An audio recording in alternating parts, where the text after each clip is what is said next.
Солзавец, димни бомби, судири со полицијата на антивладините протести во Бејрут.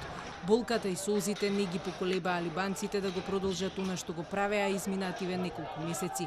Но овој пат, освен сиромаштијата во земјата, причината е катастрофалната експлозија која уби 158 луѓе, повреди над 6000, уништи половина град, а без дом останаа 300.000 луѓе.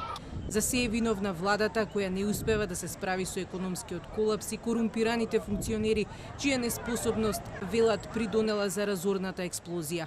Луѓето сакаат режимот да падне, извикуваа демонстрантите. Поставија символично и бесилка на главниот плоштад.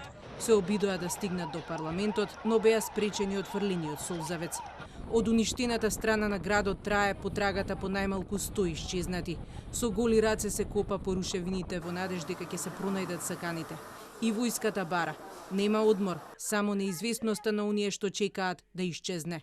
بالنسبة لنا تعليمات حرب العمل قائد الجيش شغل 24 ليلة نهار لآخر وقت من بنعرف إنه مزبوط ما بقى في حدا تحت الرب هيدي أي ما نخلص ما فيني أعطيك. Но за семејствата на исчезнатите нема утеха. Чекаат пред уништеното пристаниште да добијат вести за браќата, синовите.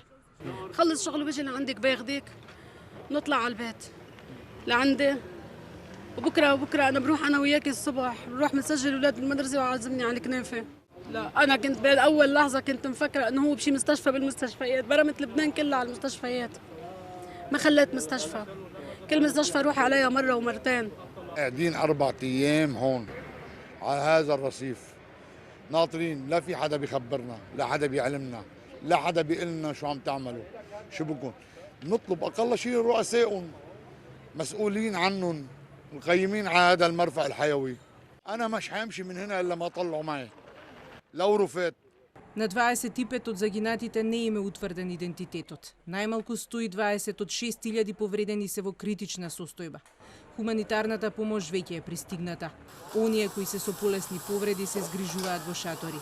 Голем дел од земјите понудија и финансиска помош за обнова на земјата, а само САД ќе донираат $15 милиони. Се уште се трага по одговорните лица кои дозволиле речиси 3000 тони амониум нитрат да останат во пристаништето во небезбедни услови. Председателот на Либан вели дека никој не го известил за опасната хемикалија се до минатиот месец, кога наредил проблемот да се реши. Ја обвини предходната власт за тоа што дозволила амониум нитратот да се складира во пристаништето уште во 2013 година. Сепак, документите покажуваат дека за експлозивниот материјал повеќе од 10 пати предупредувале од царина, преку војската и службите за безбедност до судството, но никој не реагирал.